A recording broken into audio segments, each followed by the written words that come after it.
Many people may not know it, but the horrifying events of the 2005 film, The Exorcism of Emily Rose, weren't entirely fictional, but were based on the actual experiences of this German girl named Anneliese Michel.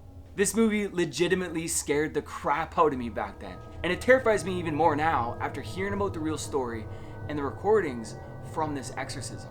So prepare yourself, because this one does get pretty heavy. This is the story of Anneliese Michel.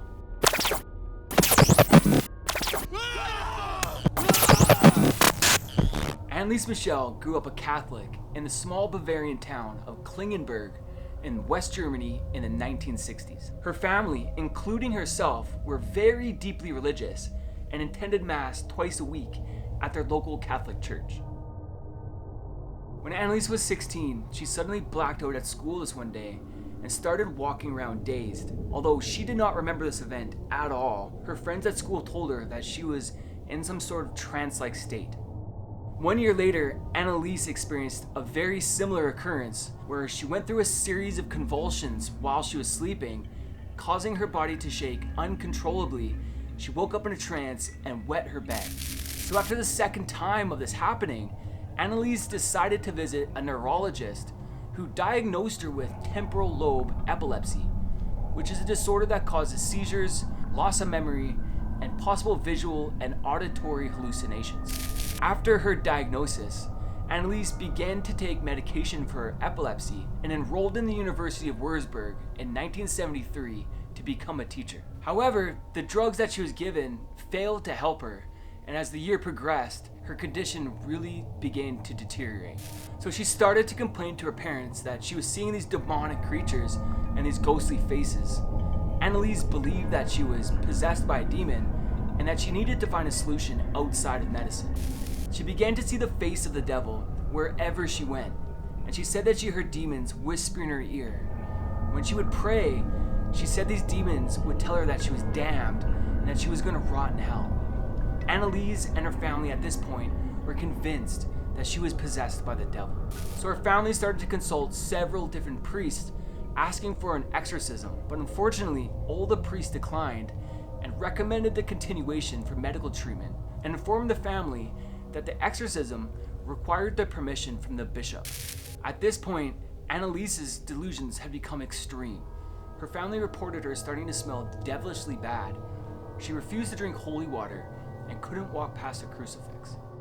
She started ripping her clothes off her body. She crawled under a table and barked like a dog for 2 days straight. She bit a head off a dead bird and licked her own urine off the floor. What? Anneliese's family stated that at this point, she was showing signs of strength that was close to superhuman.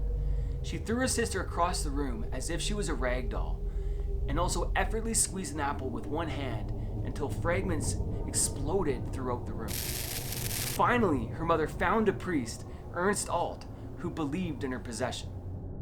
And after seeing her, he declared that she didn't look like an epileptic to him and didn't see her have any seizures. Alt believed that she was suffering from a demonic possession and urged the local bishop, Joseph Stangl, to allow an exorcism. And after months of pleading from her parents, the church finally agreed to perform an exorcism. Fathers Arnold Renz and Ernst Alt were the two priests from the local parish that were given the job of performing this secret exorcism. Anneliese stopped taking her medication on the priest's orders because they were convinced that this wasn't a medical situation. And over the next 10 months, Anneliese underwent 67 one-hour exorcism sessions, and they noted that there were at least 6 demons living inside of her. They claimed that Lucifer, Judas, Nero, Cain, and Hitler were all using her body as a vessel. The 6th demon was Fleischmann, a disgraced priest from the 16th century that was kicked out of the church for bad behavior. She gave very accurate details on Fleischmann, which was a total shock to Father Alt, because he stated that there was no way that Anneliese could have possibly have known any of these details. 42 of the 67 exorcisms were recorded. Now I'm going to play some of those recordings for you, but please beware, because these are probably the most disturbing recordings that I have ever heard. ja, ich will auch für die anderen leiden, damit die nicht näher kommen und so. Aber dass das dann so schlimm ist und so grausam und so furchtbar, nee. Das denkt man leiden, das ist so leichte Sache, aber wenn es dann wirklich schlimm wird.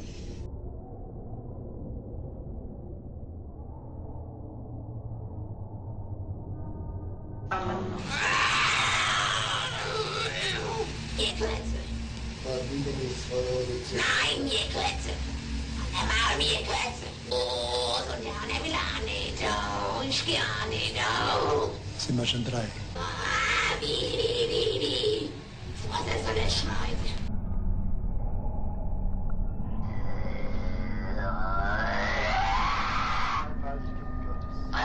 Ich hab einen Mord erschlagen.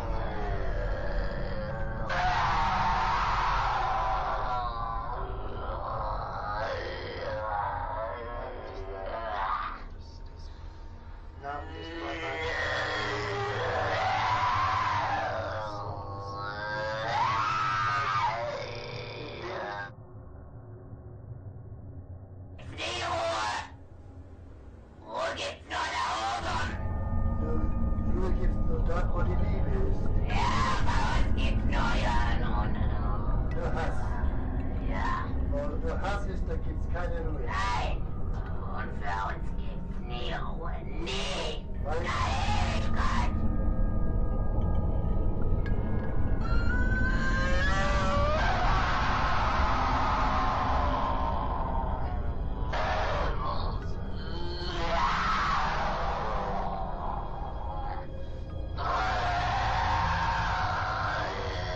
Jetzt bin ich verdammt.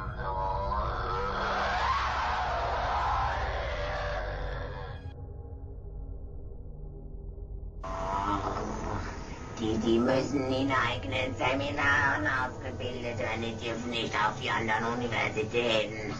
Kapiert? Klar. Ist da sonst noch etwas zu sagen?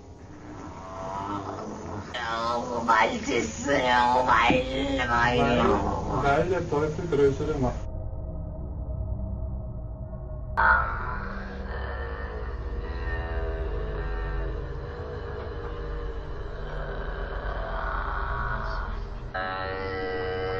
Im Namen deines geliebten Jungfrau, im Namen Jesu, befehle ich dir auszufahren. Im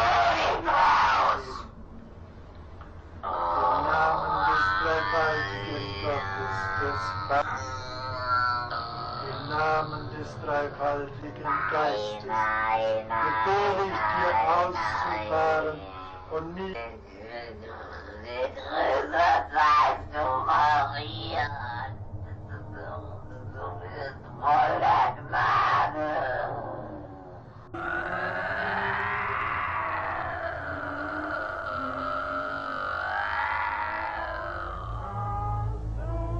And as the exorcisms went on, Anneliese stopped eating and became increasingly frail. And by the end, she only weighed 68 pounds and was obviously extremely weak, although she still had to be held down and even chained up while these priests tried to drive these demons out of her. Anneliese died of malnutrition and dehydration on July 1st, 1976, at the young age of only 23 years old. Her parents and the priests who performed these exorcisms were severely criticized for this girl's death and eventually had to stand trial. The two priests were found guilty of manslaughter resulting from the negligence and were sentenced to 6 months in jail and 3 years probation. The parents were exempted from any punishment as they believed they had suffered enough. So what do you guys think? Was this girl really possessed by these demons? Some people believe that she received an incorrect diagnosis, which was the leading cause of this girl's fate. Because if she didn't have epilepsy, these medications could have possibly have aggravated her mental state and intensified these diabolical hallucinations and pushing her further into this believed possession. Regardless of what you think, it's a terrifying story. So thank you for watching the video. If you did enjoy this vid, please let me know by giving it a big old thumbs up and consider subscribing to this channel. I'll catch you next week. Thanks again, friends.